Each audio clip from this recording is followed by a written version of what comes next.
भारत में जमीन सिर्फ मिट्टी का एक टुकड़ा नहीं है ना।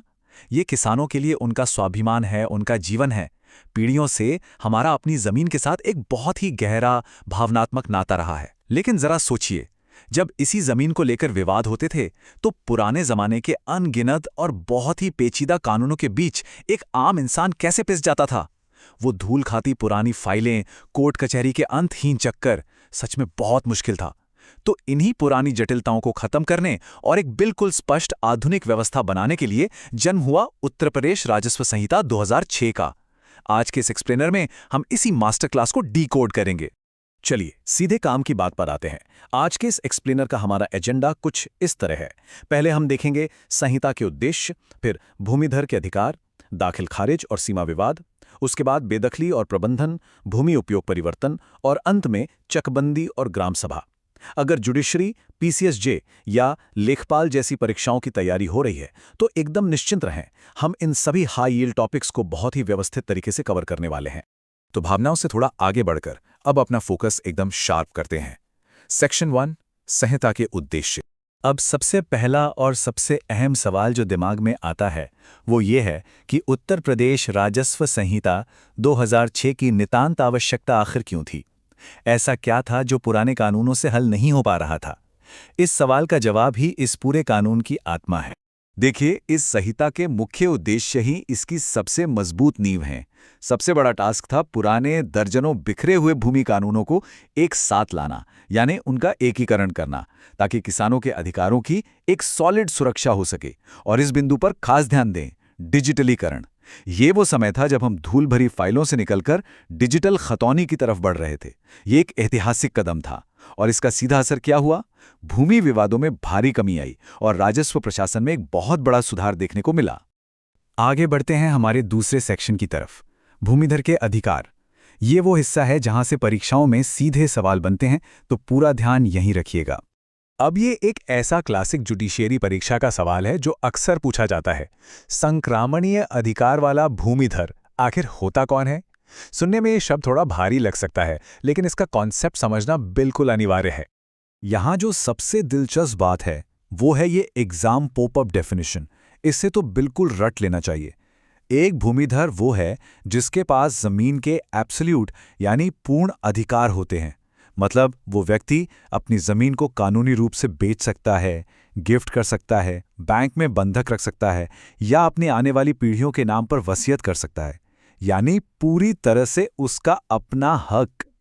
लेकिन रुकिए, अधिकार असीमित नहीं होते। हमारा कानून बहुत समझदार है। इन अधिकारों पर कुछ बहुत ही जरूरी कानूनी प्रतिबंध भी लगाए गए हैं। क्यों? ताकि कमजोर वर्गों का शोषण ना हो सके। जैसे अनुसूचित जाति और अनुसूचित जनजाति समुदाय की जमीन को गैर कानूनी तरीके से बिकने से बचाने के लिए एकदम सख्त नियम है। और हां, अगर जमीन किसी नाबालिग के नाम पर है तो उसकी संपत्ति को भी कोई ऐसे ही हड़प नहीं सकता। ये बिल्कुल क्रूशियल है। चलिए, अब अधिकारों की बात हो गई। अब चलते हैं इसके प्रशासनिक और व्यावहारिक हिस्से की तरफ। सेक्शन 3, दाखिल खारिज और सीमा विवाद। दाखिल खारिज, जिसे म्यूटेशन भी कहते हैं, उसकी सटीक कानूनी प्रक्रिया क्या है? अगर कोई परीक्षा की तैयारी कर रहा है तो ये मानकर चलिए कि ये सबसे महत्वपूर्ण नौकरशाही प्रक्रियाओं में से एक है, जिसे स्टेप बाय स्टेप याद रखना ही है। चलिए देखते हैं कि ये पूरी प्रक्रिया कैसे काम करती है। म्यूटेशन इन 4 स्पष्ट चरणों में होता है। शुरुआत होती है किसी भूमिधर की मृत्यु या जमीन के ट्रांसफर से। इसके बाद जो भी उत्तराधिकारी या खरीदार है उसे आवेदन जमा करना होता है, जहां सारे दस्तावेज चेक होते हैं। फिर आता है तीसरा और बहुत अहम कदम। लेखपाल मौके पर जाकर जांच करता है और अपनी रिपोर्ट लगाता है। और फाइनली नोटिस जारी होता है और अंतिम आदेश पास कर दिया जाता है। Simple, right?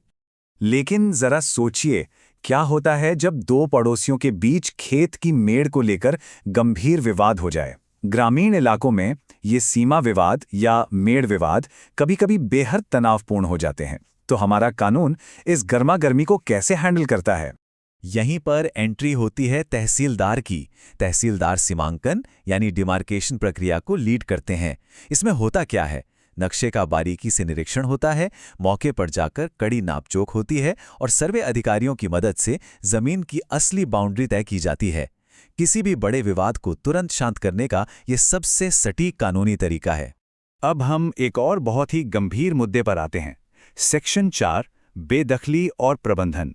ये किसी इन्वेस्टिगेटिव डॉक्यूमेंट्री जैसा है। जरा इमेजिन कीजिए, जब कोई व्यक्ति ग्राम समाज की सार्वजनिक भूमि पर या गांव के किसी तालाब पर अवैध रूप से कब्जा कर लेता है तो क्या होता है?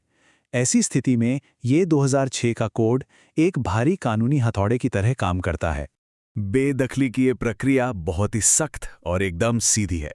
नंबर 1, कब्जा करने वाले को लीगल नोटिस यानी कारण बताओ नोटिस थमाया जाता है। नंबर 2, अगर जवाब संतोषजनक नहीं है तो प्रशासन तुरंत अपना एक्शन शुरू करता है। और नंबर 3, बेदखली आदेश का एग्जीक्यूशन, मतलब अवैध कब्जा पूरी तरह ढहा दिया जाता है। एग्जाम के नजरिए से इस 3 चरणीय प्रक्रिया को इसी क्रम में याद रखना एकदम परफेक्ट रहेगा। यहाँ एक और बेहद इंपॉर्टेंट एग्जाम पॉपअप डेफिनेशन है, भूमि प्रबंधन समिति। ये समिति ग्राम सभा के भीतर काम करती है। इनका मेन काम क्या है? सार्वजनिक संपत्तियों और चारागाहों को अवैध कब्जों से बचाना। और हाँ, जो भूमिहीन और गरीब लोग हैं उन्हें जमीन बांटने का काम भी इसी समिति के जिम्मे होता है। बहुत ही महत्वपूर्ण रोल है इनका। वक्त के साथ हमारे गांव भी तेजी से बदल रहे हैं, तो हमारा अगला सेक्शन है भूमि उपयोग परिवर्तन, यानी लैंड यूज चेंज। तो यहाँ सबसे क्रूशियल पॉइंट ये है कि कोई भी रातों रात अपने खेत को शॉपिंग मॉल या हाउसिंग सोसाइटी में नहीं बदल सकता। नो वे। कृषि भूमि को कमर्शियल या रेजिडेंशियल बनाने के लिए एक बहुत ही रिजिड प्रोसेस से गुजरना पड़ता है।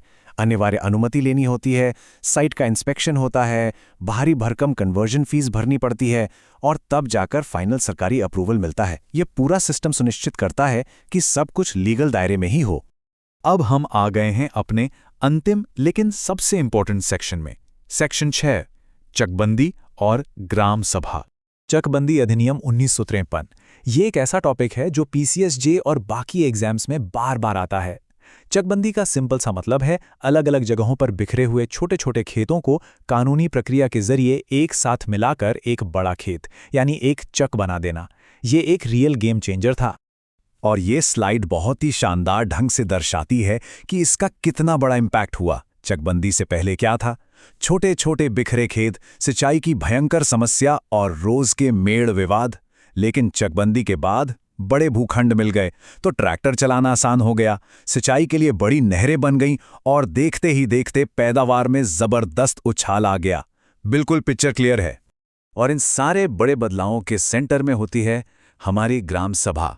ग्राम सभा का बनना सिर्फ एक कागजी काम नहीं है, बल्कि ये हमारे गांव में सच्चे लोकतंत्र की नींव है। पंचायती राज व्यवस्था के जरिए अब स्थानीय लोग खुद अपने विकास की योजनाएं बनाते हैं। सोचिए, ये कानूनी सफर जो धूल भरी फाइलों से शुरू हुआ था, वो अंततः गांव के विकास और किसानों की भलाई पर आकर पूरा होता है।